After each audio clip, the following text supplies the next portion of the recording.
오늘도 영적 성장을 위한 우리의 싸움 7번째입니다. 벌써 7번째인데요. 오늘은 비교 의식과 싸우라, 비교 의식과 싸우라라는 제목하에 말씀의 은혜를 함께 나누도록 하겠습니다. 그렇습니다. 사람이라면 누구나 한 번쯤 자신과 남을 비교해 보았을 것입니다. 아니, 한 번이 아니죠. 지금 이 순간도 매일매일 우리는 나와 다른 사람을 비교해 가고 있습니다. 내가 비교할 뿐만 아니라 또한 우리는 누군가에 의해서 비교당하는 경험들이 분명히 있을 것입니다. 이처럼 비교의식이라고 하는 것, 비교 심리라고 하는 것은 모든 사람들에게 다 깔려있는 그러한 심리, 그러한 마음이라고 볼 수 있지요. 그런데 질문은 그러한 비교의식이 나에게 정말 유익함을 주는가? 이 질문입니다. 우리 자신에게 솔직하게 우리 스스로에게 물어볼 때에 이러한 비교의식이, 이러한 비교가 나에게 정말 유익한가라는 질문인 것이죠. C.S. 루이스라는 학자가 이런 말을 했습니다. 마귀가 인간을 불행하게 하기 위해 사용하는 가장 훌륭한 무기 중에 하나가 다름 아닌 비교의식이다 라는 말을 했거든요. 이 말은 비교의식은 우리 인간의 행복과 연결되어지지 않는다는 것이죠.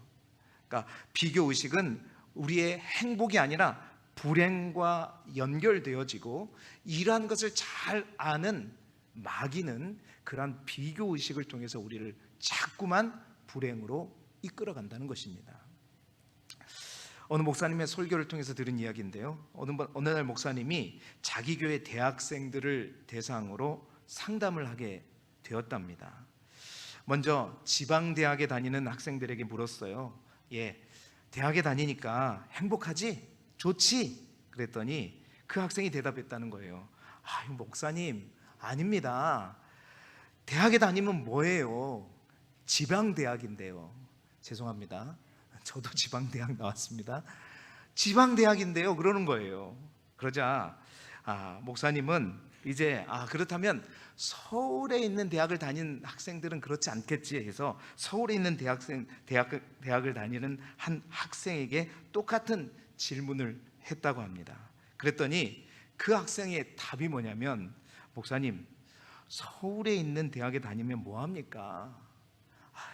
S대도 아닌데요. 여러분, S대가 어디 있는지 알죠? 모르세요? 좋은 데 있습니다. S로 시작하는 대학교 있어요. S대도 아닌데요. 그러는 거예요. 그러자 목사님은 이제 그렇다면 S대를 다니는 학생, 그 학생에게 물어봐야 되겠다. 그 학생을 찾아가서 똑같이 또한 물었습니다. 그러자 그 S대에 다니는 청년은 이렇게 또한 대답하는 거예요. 목사님, S대에 다니면 뭐합니까? 제 과가요, 별로 안 좋은 과예요. 좋은 대학에 다니면 뭐합니까? 좋은 과를 다녀야지요. 그러는 거예요. 얼마 후에 이 목사님은 그러면은 그 S대에 가장 좋은 과에 다니는 한 청년에게 가서 똑같은 질문을 또 했다고 합니다. 그랬더니 그 청년의 말이 뭐라 그래요? S대에 다니면 뭐합니까? 학과, 좋은 학과, 그 학과에 다니면 뭐합니까? 그 학교에 다니면 정말 행복하지 하고 질문을 했는데, 그 청년은 좋은 과에 있으면 뭐합니까 목사님? 수석도 못하는데. 공부 잘 못한다는 거죠. 그 과 학생 중에서 제대로 공부도 잘 못하고 있다는 것이죠. 그렇습니다. 비교의식이라고 하는 것이 우리를 얼마나 불행하게 하는지, 이 예를 들어보면 비교의식에 사로잡힌 사람에게 가장 먼저 사라지는 게 뭐냐면 감사입니다. 그러니까 비교의식에 사로잡히기 시작하면 하나님께서 나에게 주신 그 감사를 잃어버려요. 감사를 놓쳐버린다는 거예요. 그러면서 그 비교의식 속에서 내가 패배하면 어떻게 돼요? 항상 열등감에 사로잡히고, 그렇죠?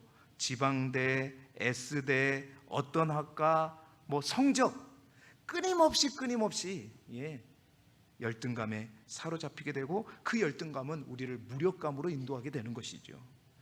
또한 반대로 그 비교의식 속에서 승리하는 사람, 뭔가 다른 사람과의 비교 속에서 항상 내가 승리한다고 생각하는 사람들은 오히려 그 비교의식 속에서 뭐예요? 항상 우월의식을 갖게 되고 그것을 통해서 교만한 삶을 살아가게 되고 항상 다른 사람들을 자기보다 밑으로 낮게 보는 그러한 모습을 보게 되는 것입니다. 건강한 비교의식 참 필요한데요, 사실 이것이 우리의 죄성 때문에 쉽지 않기 때문에 이게 문제라는 것입니다. 이것이 쉽지 않기에 마귀가 이것을 이용한다는 것이죠. 다른 사람의 비교를 통해서 내가 승리자가 되든 실패자가 되든, 그래서 그 결과는 우리 모두 우리에게 좋지 않은 영향을 미치게 된다는 것입니다. 여러분, 목회자들에게 있어서도 비교의식은 심각한 영적인 질병이라고도 볼 수 있습니다. 사실은 이 자리에 서 있는 저조차도 사실 한동안은 이 비교의식 때문에 굉장히 힘들었던 그런 경험들이 있었습니다. 물론 지금도 있겠죠. 지난 주일에 휴가를 맞아 주일 예배를 충북 괴산, 여러분 괴산이라는 동네 아세요? 음성 그쪽에 있는 동네인 것 같아요. 그 괴산에 있는 작은 시골 교회를 찾아가서 예배를 드렸습니다. 우리 교회보다 더 큰 교회, 더 화려하고 더 멋진 교회에 가서 예배를 드리면 좋겠지만 하나님께서 그런 마음을 주셨어요. 시골 교회, 작은 시골 교회에 그 교회를 한번 가봐야 되겠다, 그 마음을 들여서 3시간이 넘게 운전을 해서 그 교회를 찾아가게 되었는데요.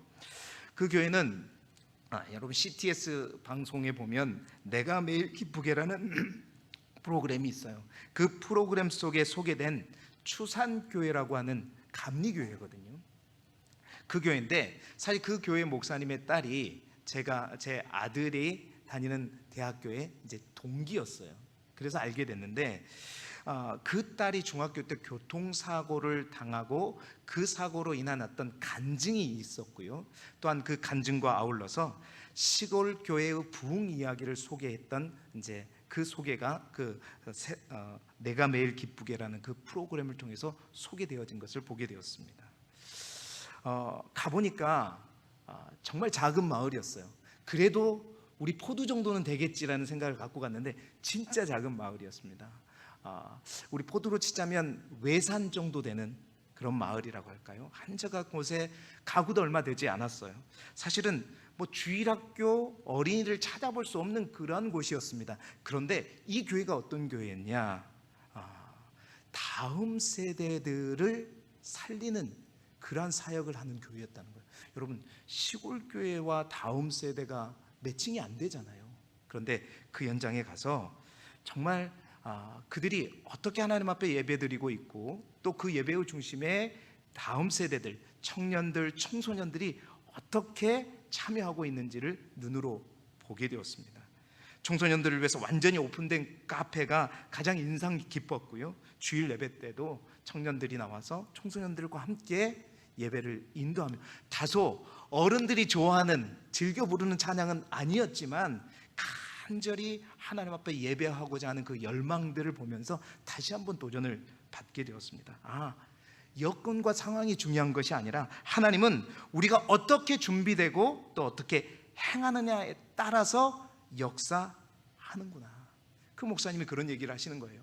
작은 시골 교회도 하나님은 역사하신다. 여러모로 배울 점이 있었고 도전이 되었고 또 그 목사님과 사모님으로부터 짧은 시간이었지만 대접도 참 잘 받고 돌아오게 되었습니다. 그렇습니다. 크든 작든지 간에 우리가 배워야 할 교회가 있으면 분명히 배워야 되는 것이고, 또한 우리가 버려야 될 것이 있으면 분명히 버릴 줄 알아야 되는데, 사실은 목회자들이 그러한 목회를 하지 못하고 있는 게 현실이라는 것입니다. 목회자들 속에서도 그렇습니다. 내 목회와 다른 목사들의 목회를 비교하면서 내가 섬기는 교회와 다른 교회, 그리고 내 설교와 다른 사람의 설교를 끊임없이 비교하다 보면, 그렇죠?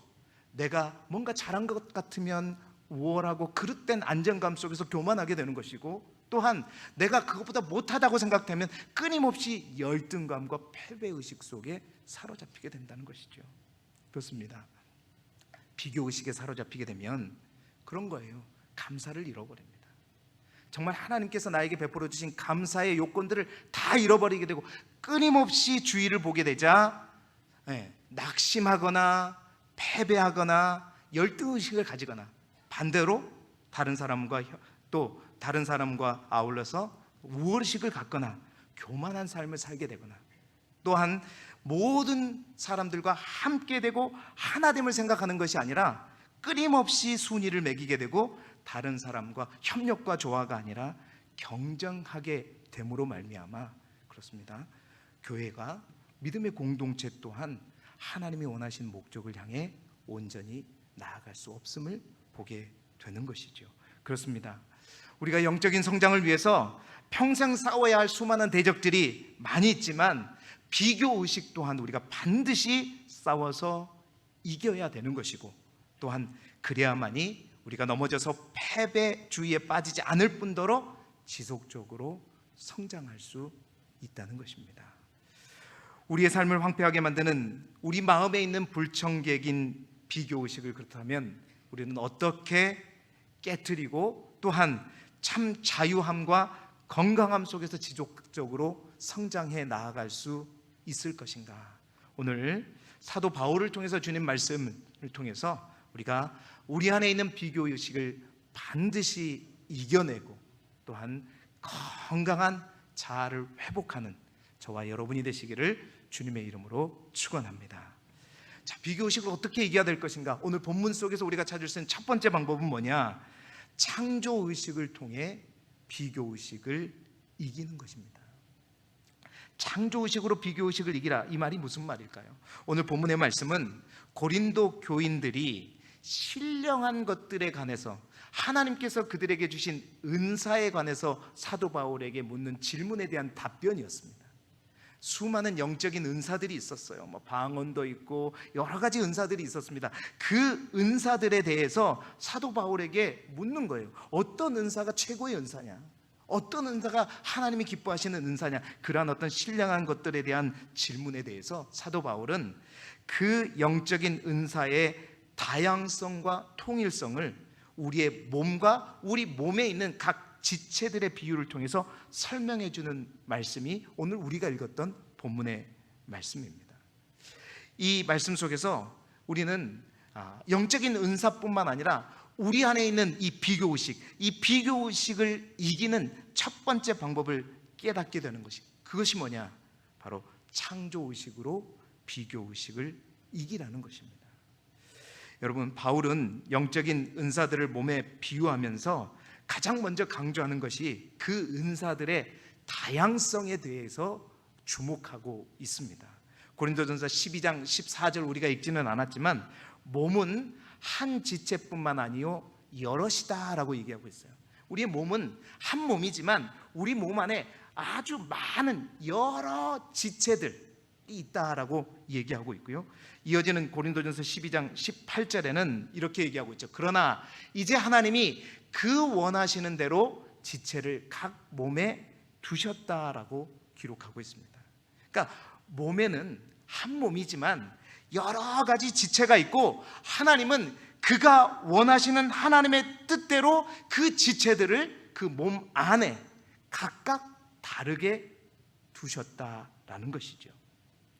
그래서 사도 바울은 그래서 명심할 게 이거라는 거죠. 21절의 말씀입니다. 우리 21절의 말씀을 함께 읽어볼까요? 시작. 눈이 손더러 내가 너를 쓸 데가 없다 하거나, 또한 머리가 발더러 내가 너를 쓸 데가 없다 하지 못하리라. 아멘. 여러분, 이 말씀이 무슨 말씀입니까?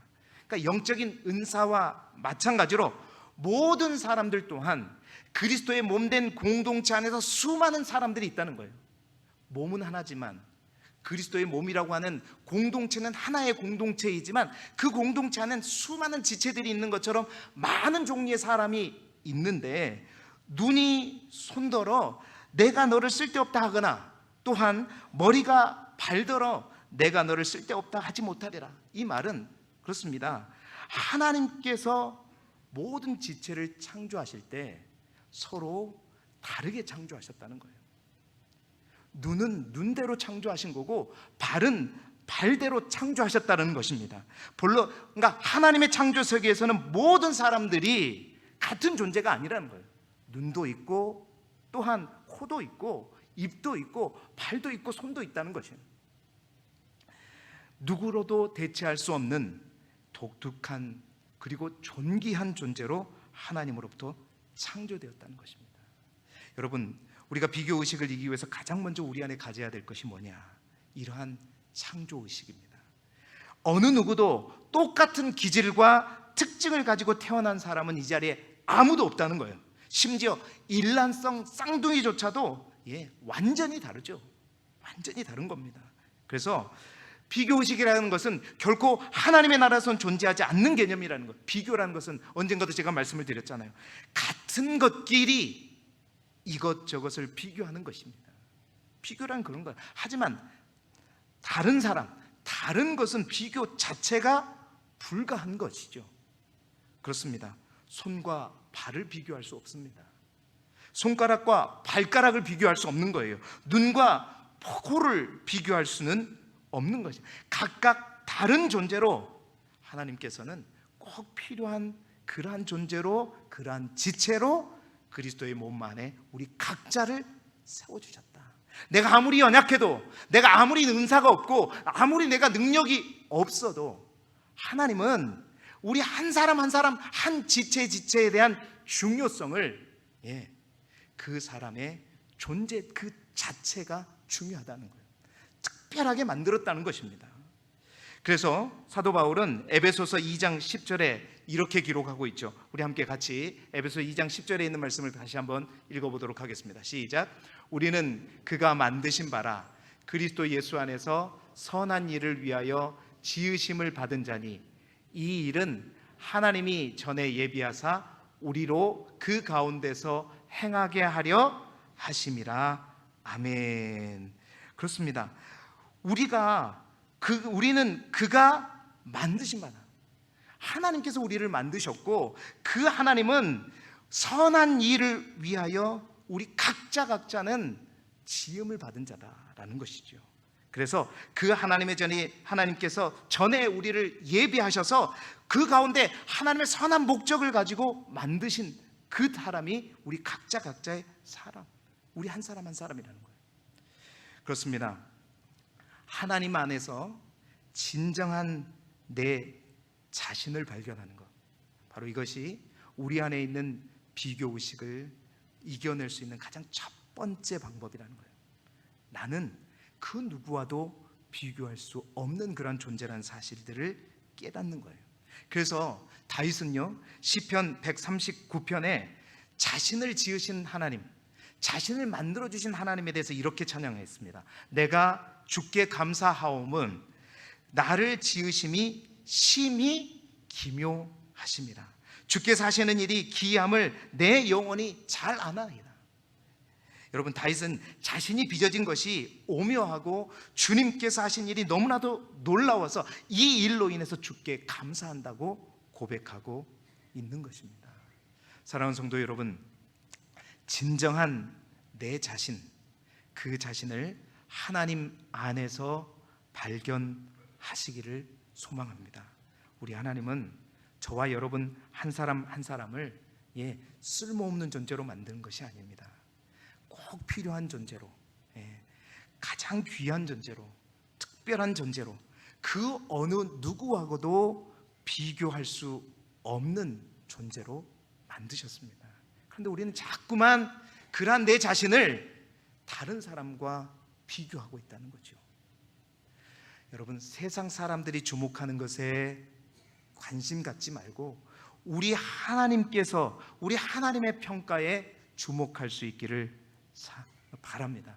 우리 하나님은 우리 모두에게 말씀하십니다. 나는 비교 불가능한, 비교 불가한 존재로 하나님께서 우리를 창조하셨다는 사실, 사람을 로봇으로 만들어가는 이 세상의 흐름에 현혹되어서 열등감을 가지고 비교의식에 사로잡히는 것이 아니라 하나님이 나를 특별한 존재로 만드심을 믿고 그것을 바라보면서 하나님의 주신 그 마음과 믿음으로 자존감을 가지고 우리 안에 있는 비교의식을 이겨내는 저와 여러분이 되시기를 주님의 이름으로 축원합니다. 두 번째로 오늘 말씀을 통해서 우리에게 비교의식을 어떻게 이겨야 할 것인가, 사명의식을 가지고 비교의식을 이기라 말씀하고 있습니다. 여러분, 특별한 존재로, 각각 다른 존재로 하나님께서 우리 각자를, 우리 몸의 각 지체를 만드신 이유가 있습니다. 그 이유는 뭐냐? 각 지체마다 감당해야 할 역할이 있기 때문이라는 거죠. 여러분, 눈은 눈으로서의 역할이 있고 귀는 귀로서의 역할이 있습니다. 그래서 사도 바울은 이러한 비유를 들어서 이제 설명을 돕고 있는데요, 12장 17절에 보면 만일 온 몸이 눈이면 듣는 곳은 어디냐? 온 몸이 듣는 곳이면 냄새 맡는 곳은 어디냐? 이 말은 그런 말이죠. 눈이 해야 될 역할이 있고 분명히 귀가 해야 될 역할이 있다는 것입니다.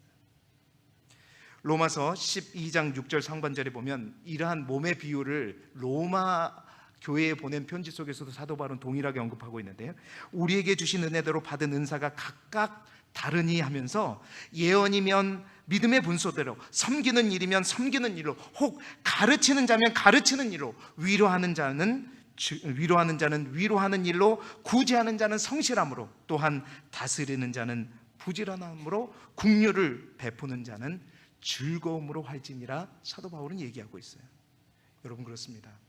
우리의 비교 대상은요, 다른 것이 아닙니다. 다른 지체가 아니라, 세상이 아니라, 정말 우리가 비교해야 될 대상은 사람이 아니라 지체가 아니라 하나님의 말씀이요, 하나님께서 우리에게 명령하신 명령이라는 것입니다.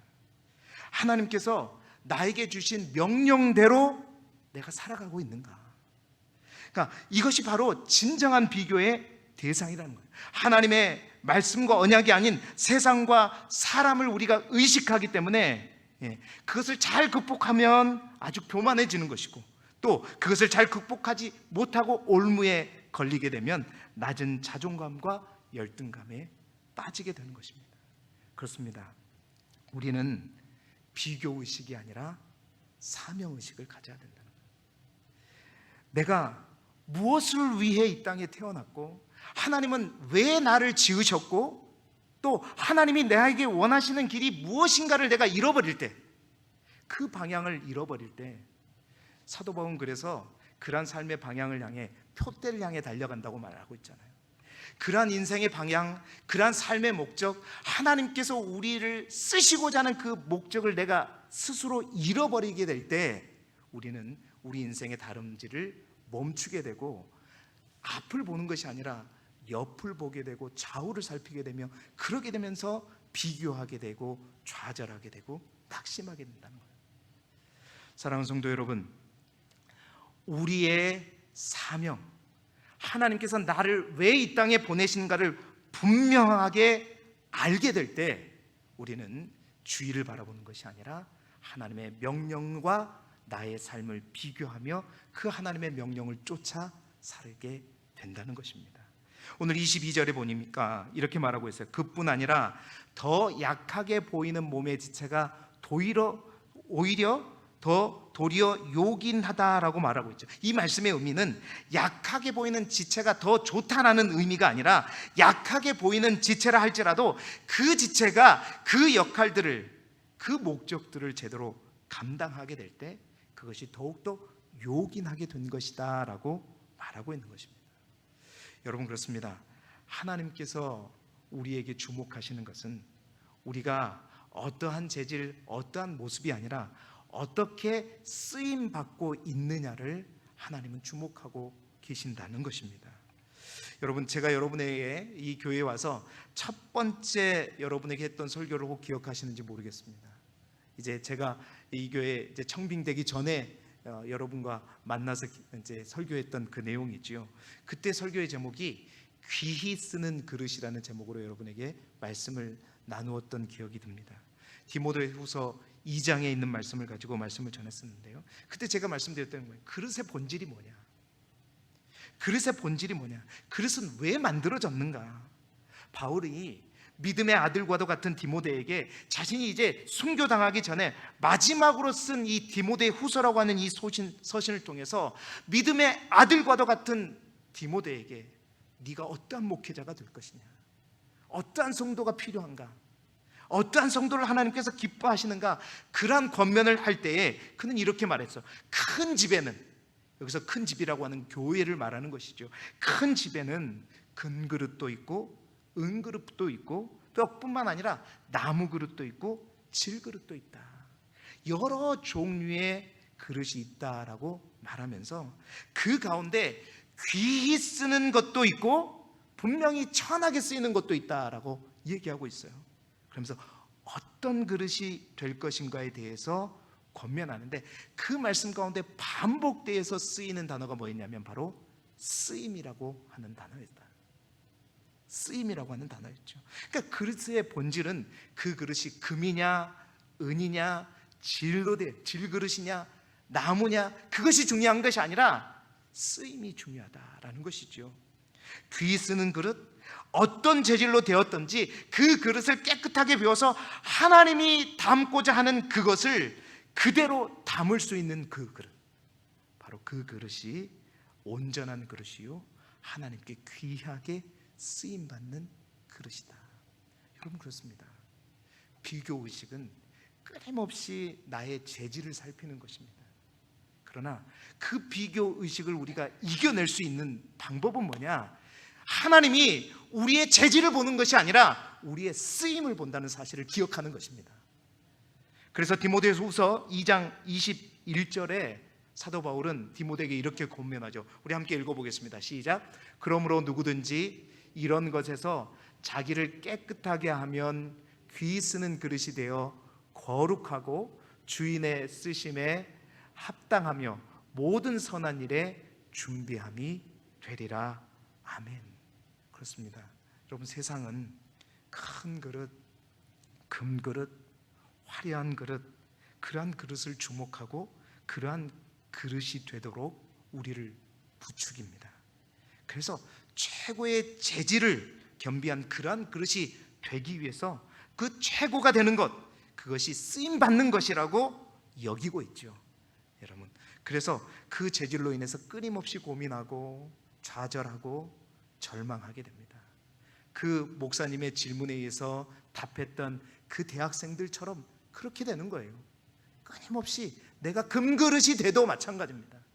그렇죠? 그러나 우리 주님은 분명하게 우리에게 말씀하고 있어요. 아무리 보잘것없는 그릇일지라도 그 그릇의 본질은 뭐냐? 그 그릇이 뭘로 만들어졌느냐가 중요한 것이 아니라 그 그릇이 나의 목적에 맞게, 하나님의 목적에 맞게 지금 사용되고 있느냐. 그것이 아무리 작은 것일지라도 하나님이 목적하신 그 목적, 그 필요를 채워가는 그러한 거룩한 그릇, 깨끗한 그릇이 될 때 하나님은 그 그릇을 가장 귀한 것으로 보고 계신다는 사실입니다. 사랑하는 성도 여러분, 이러한 소신이 저와 여러분 안에 있기를 소망합니다. 끊임없이 옆이 보이고 다른 사람이 보일 때 여러분 그 옆을 바라보지 마시고 위를 바라보시기 바라고, 하나님께서 나에게 원하시는 것이 무엇인가를 기억하시기 바랍니다. 그래서 나는 오늘도 그 하나님의 목적에 합당한 그 길을 가고 있는지, 그 걸음이 더딜지라도 느릴지라도 그 표대를 향해서 오늘 나는 가고 있는지를 점검하시기 바랍니다. 바로 그것을 주목할 때, 그것을 향한 시선을 놓지 않을 때 여러분 우리 안에 있는 잘못된 시선을 우리는 뿌리칠 수 있고 우리 안에 있는 비교의식을 물리칠 수 있습니다. 우리 길두교를 통한 하나님의 분명한 뜻과 계획이 분명히 있는 줄 믿습니다. 저는 끊임없이 하나님께 그 질문들을 질문하고 또한 그러한 방법들을 찾기 위해서 열심히 노력하고 기도하고 있습니다. 사랑하는 성도 여러분, 옆을 바라보지 마시고 하나님이 우리에게 주신 말씀과 약속과 언약을 바라보고 오늘도 그 하나님의 부르신 사명과 소명을 향해 나아가는 저와 여러분이 되시기를 주님의 이름으로 축원합니다. 비교의식을 이기는 마지막 세 번째 방법은 오늘 본문을 통해서 말하고 있습니다.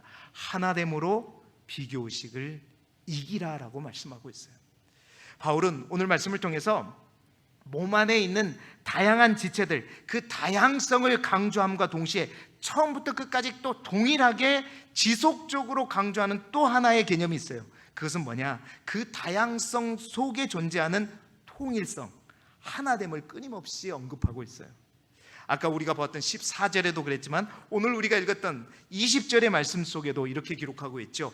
이제 지체는 많으나 몸은 몇 개다? 하나. 계속해서 다양한 많은 지체들을 강조함과 동시에 동일하게 강조하는 것은 또한 그 몸이 하나라는 사실을 계속해서 강조하고 있다는 사실입니다. 자, 그 몸이 하나임을 지속적으로 강조하면서 그 하나 되었을 때의 유익을 오늘 성경은, 오늘 본문은 우리에게 말해주고 있는데요, 25절, 26절의 말씀을 우리 함께 같이 읽어보겠습니다. 시작. 몸 가운데서 분쟁이 없고 오직 여러 지체가 서로 같이 돌보게 하셨느니라. 만일 한 지체가 고통을 받으면 모든 지체가 함께 고통을 받고 한 지체가 영광을 얻으면 모든 지체가 함께 즐거워하느니라. 아멘. 여러분, 다양성이 존재하지만 그 속에 하나됨, 하나의 중요성을 언급하면서 사도 바울은 이 하나가 될 때, 이 하나됨이 이루어질 때 그것을 계속해서 반복해서 강조하고 있죠. 여러 지체가 서로 같이라는 말을 통해서, 또한 모든 지체가 함께, 모든 지체가 함께 하면서 하나됨을 강조하고 있어요. 그 하나됨이 우리 안에 있는 잘못된 비교의식을 이겨낼 수 있는 또 하나의 방법임을 말하고 있어요. 그 하나됨이 온전히 이루어질 때 우리 가운데 분쟁이 없다라고 얘기하고 있어요. 그 하나됨이 될 때 우리 안에 있는 고통들을 함께 나누어 가질 수 있다고 말하고 있고, 그 하나됨이 이루어질 때 우리 안에 있는 즐거움을 더욱더 크게 누릴 수 있다라고 얘기하고 있습니다. 그렇습니다. 여러분, 우리 안에 비교의식이 혹 존재할지라도요, 그것이 같이 돼버리면, 하나가 되어버리면요, 그것은 비교의식으로 인해서 절망하거나 또 열등감 속에 사로잡히지 않게 돼요. 예를 들자면 그런 거죠. 내가 정말 부럽고 원하는 어떤 사람, 정말 그 사람은 내가 가지지 않는 것을 다 가진 것 같아요. 그런데요, 여러분, 그 사람이 남이라고 생각하면 끊임없이 내가 절망하게 되고 좌절하게 되죠. 그러나 그 사람이 나와 하나이고 한 교회 공동체이고 같은 식구이고 같은 길을 향해 가는 사람이라는 인식이 우리에게 되어지게 되면, 여러분, 그 사람을 통해서 우리는 비교의식 가운데 열등의식을 갖는 것이 아니라 그 사람이 나에게 있음으로 말미암아 나의 부족함이 채워지는 것을 느끼게 된다는 것입니다. 여러분, 사울이 다윗을요, 사실은 사위였잖아요. 다윗을 진정으로 내 딸의 남편으로서, 사위로서, 내 가족으로 받아들일 수 있었다면요, 그는 그렇습니다, 끊임없이 평생 동안 열등감에 사로잡혀서 다윗을 쫓아다니는 그런 인생이 되지 않았을 것입니다. 문제는 뭐냐? 하나됨이 없었기 때문이에요. 그 다윗이 분명히 나의 사위인데 나의 가족이요, 한 몸이요, 같은 가족이라는 의식이 분명히 있었다면 사울 안에 있는 부족함들을 채워줄 수 있는 또 다른 꼭 필요한 사람으로 다윗을 받아들일 수 있었다는 거죠. 여러분, 누가복음 15장에 보면 탕자의 비유가 나옵니다. 탕자의 비유에 있어서 작은 아들이 분명히 탕자였죠. 그런데 말씀을 깊이 있게 묵상하게 보게 되면 더 큰 심각한 탕자는 뭐냐? 아버지의 마음을 떠나버린 큰아들이었다라고 말씀하고 있잖아요. 그 큰아들이 아버지가 말했잖아요. 너는 내 아들이다, 너는 나의 모든 것이 너의 것이다 말씀하시는 그 주님의 말씀, 그 아버지의 말 속에는 너와 나는 하나다. 여러분, 하나면 비교하지 않습니다. 그런데 그 큰 아들 속에는 그 작은 아들이 나의 진정한 동생으로, 나의 가족으로 받아들일 수 없었던 거예요. 사랑하는 성도 여러분, 하나됨은 우리 안에 있는 비교의식을 무너뜨립니다. 우리가 함께 할 때, 진정으로 하나됨을 누릴 때 우리는 비교하지 않고 그 하나됨으로 말미암아 우리의 연약함과 우리의 부족함을 채워주시는 하나님의 또 다른 놀라운 은혜를 만나게 되는 것이죠. 오늘 사도 바울은 그것을 얘기하고 있는 것입니다. 몸 가운데 분쟁이 없게 되고 우리가 같이 될 때 우리가 서로를 돌보게 되고 그것으로 인해서 더욱더 완전해진다는 것을 말하고 있는 것이죠. 사랑하는 성도 여러분, 우리 모두가, 특별히 우리 길쭉의 모든 성도들이 그리스도 예수 안에서 하나 되는 믿음의 공동체가 될 수 있기를 주님의 이름으로 축원합니다. 어떻게 하나가 될 수 있을까요? 다른 게 아닙니다. 내 안에 예수 그리스도를 맞아들이고 그 예수 그리스도를 내 안에 예수 그리스도 충만히 채워갈 때, 그렇습니다, 그 예수 그리스도로 인해서 나의 내적인 욕구가 다 채워짐으로 말미암아 우리는 비교의식에 사로잡히지 않게 되고 진정한 나의 이웃, 나의 공동체를 사랑으로 안을 수 있는 것이죠. 예수 그리스도 안에서 진정으로 하나됨으로 말미암아 우리 안에 있는 모든 비교의식을 이겨내고 우리의 부족함을 채워가는 믿음의 공동체가 될 수 있기를 주님의 이름으로 축원합니다. 이제 말씀을 마무리합니다. 우리의 영적인 성장을 방해하고 무너뜨리는 비교의식을 반드시 우리는 깨뜨려야 됩니다. 어떻게 깨뜨릴 수 있는가? 가장 먼저는 내가 어떤 존재인가를 먼저 알아야 된다는 것입니다. 내가 어떻게 지음받은 존재인가? 그 세상 어느 누구도 대체할 수 없는, 비교가 불가능한 그러한 존재로 나는 지음받은 존재라는 사실들을 깨달으시고, 또한 그렇게 하나님께서 나를 그러한 존재로 만드실 때는 분명하게 목적을 가지고 뜻을 가지고 하나님께서 만들었다는 사실들을 기억해서 내가 하나님이 나에게 허락하신 사명대로, 목적대로 그 길을 채워가고 있는가, 내 스스로를 점검하시고, 또 그 안에 우리 안에 부족함이 있다면 내 주위에 있는 사랑하는 지체들과 함께함으로, 같이함으로 하나 되어서 우리 안에 있는 모든 비교의식과 그로 인한 열등감과 무력감을 이겨내시고 그리스도 예수 안에서 더욱더 성장해 가고 자라가는 우리 길쭉이에요 사랑 우리 모든 가정들이 되시기를 그리스도 예수 이름으로 축원합니다.